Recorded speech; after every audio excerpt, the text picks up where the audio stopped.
Let me go to a sort of more personal experience in this ministry. Being a lector is not being a reader. It is the proclaiming the Word of God. It is not just reading, as you know. You proclaim the Word of God going through you, through your voice. So when you speak about that aspect, from the Old Testament or the New Testament, when you read, how do you feel at that time that, sometimes you read the words of the prophets, sometimes the Word of God itself. So can you, Larry, speak something about your personal experience or feeling as you are proclaiming the Word of God? I think it's can answer that just by saying that by doing the readings, you have to concentrate on each of the words that you're saying.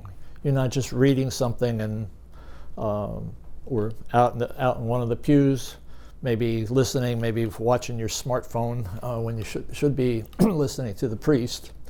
But you're just proclaiming the word. And by, I think as Mary said, you practice everything before, so you make sure that the people to whom you're directing your words really understand, and you try to emphasize certain parts of the reading, so that if there's emphasis that needs to be supplied there, that you're actually speaking to them rather than just reading. You're reading the Word of God, and I think that's important. Okay. Now, Vin, let me phrase it this way. That when we do a ministry in the church, we do the ministry at the same times that ministry transforms us, right?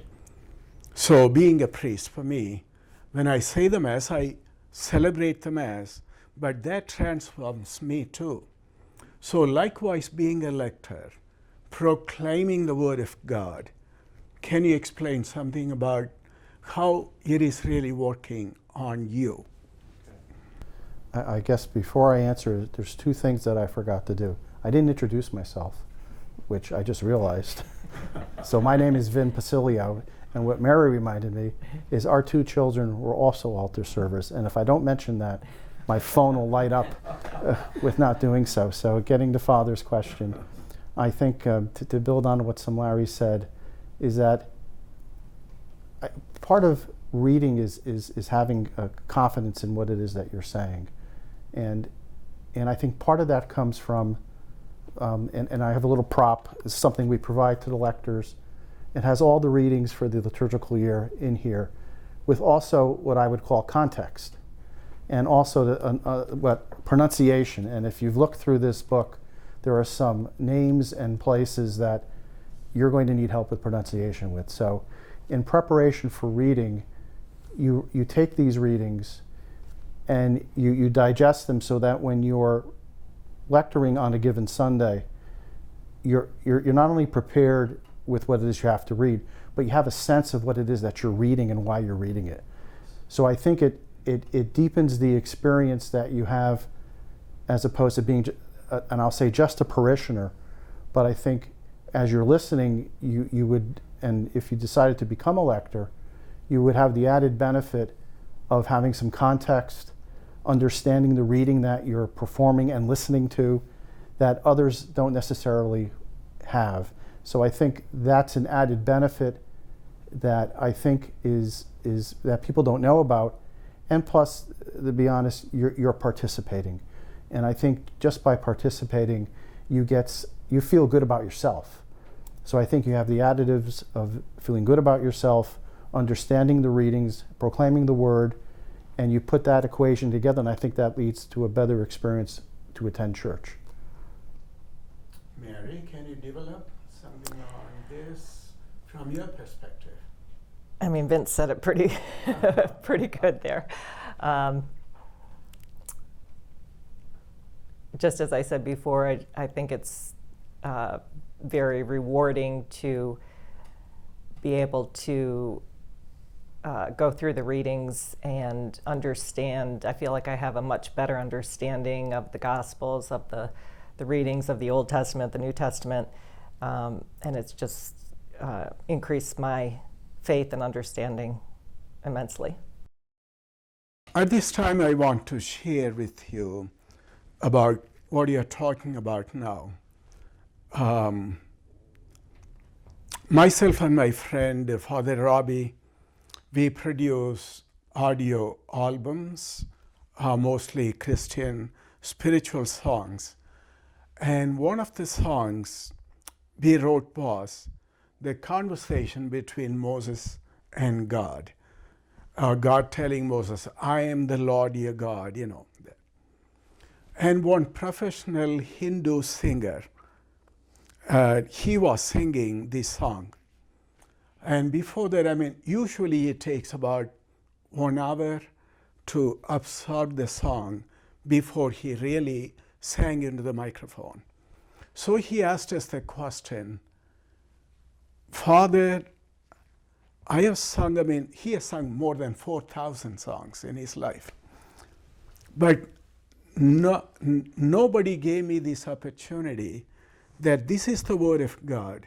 God's speaking to people, I am your God, and I am going to sing that. Never happened that before. So he did a very good job, and he was very much satisfied. So that's what I was telling you. You know, when you proclaim the word of God, it is as though the prophet is speaking, as though God is speaking. You know, that's what I wanted to emphasize. But anyway, now you can give me some tips to improve this ministry to attract more people. If I can go back to 1955. That is before my time. Well, I'm that old, Father. Those were the days of the Latin Mass, which we now call the Mass in the extraordinary form. That was when the priest had his back to the people. Yes. And he was facing the altar, the high altar. So if you were in the back of the church, a lot of times the only time you would know what was going on is when somebody's ringing the bells. Okay, it's time for communion. When you're up on the altar or on the side of the altar, as the lectors and the cantors sometimes are, you're right there. You have the opportunity to see what the priest is doing. And especially I remember when we were altar boys, is that we were right there helping the priest. We got to see what was going on. And I marvel still at some of the aspects of the Mass because I'm constantly watching the priest. And you see up in the front, in the sanctuary, things that you would not see maybe in the back of the church or in the middle of the church. So that's another reason that you would either want to be a lector, cantor, Eucharistic minister. You're right there. You can see what the priest is doing. And it means a lot more to you when you're that close. Thank you. Then do we have some tips because you have been scheduling for a long time. Yes. Paid lectors, no. No, I think my appeal would be to individuals who want to become involved in the community. My wife Laura was involved with CCD with the kids, and she taught.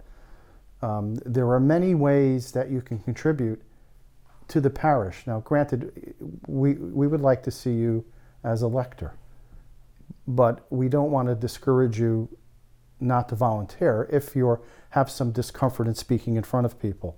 It is an acquired taste, and it's something that I've had an opportunity to do because I've run for elective office. I've been placed in positions where you've had to give a response and speak extemporaneously to people, and so there's the degree of comfort.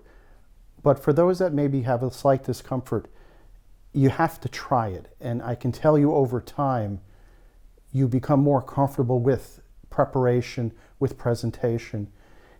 It's great to see people actually listening to you. And you're going to have the occasional person who is not paying attention, but that's okay. It's kind of like life. And so when you're lecturing, you're contributing to the parish, you're contributing to yourself. You're looking at it as maybe a development plan. It's something that you'd like to do better. So you take everything that I said and you add it to what Larry says and what Mary's going to tell you. And I think for all those reasons, it's a pursuit worth at least investigating. And try it. Once you can try it and say, no, this isn't for me. But the appeal is to try it. Mary, would you like to speak about it? Just like to add one additional thing is if you do decide to give lecturing a try I know some people I've talked to about it have been a little scared to get up in front of people, but I find when you're up there and you're looking out at the congregation, it's like your family or your friends are out there. It's more comforting than it is scary. So give it a try. I think if you're prepared, you'll do a great job, and we can definitely use the help. Thank you. Now, once you are confirmed, you have the right to become a lector. Right now, we got only one, Sam Matt. He is a very good lector at St. Joseph's. He is studying at what school is that? Saviour's. Yeah. He, like his father, is a very good lecturer. So anybody who is confirmed is most welcome to join this ministry. Contact Vin Pasilio from here, or Genesik in St. Joseph's. Now I want to speak about these three great people. First is Vin Pasilio. Throughout my ministry here, 8 years, he has been doing the scheduling and organizing 2 ministries, Lectors and Eucharistic ministers. So I really want to thank you for your service to the church. And Mary O'Neill, in my time, she has been in the finance committee. Even now, she's advising me on very important issues.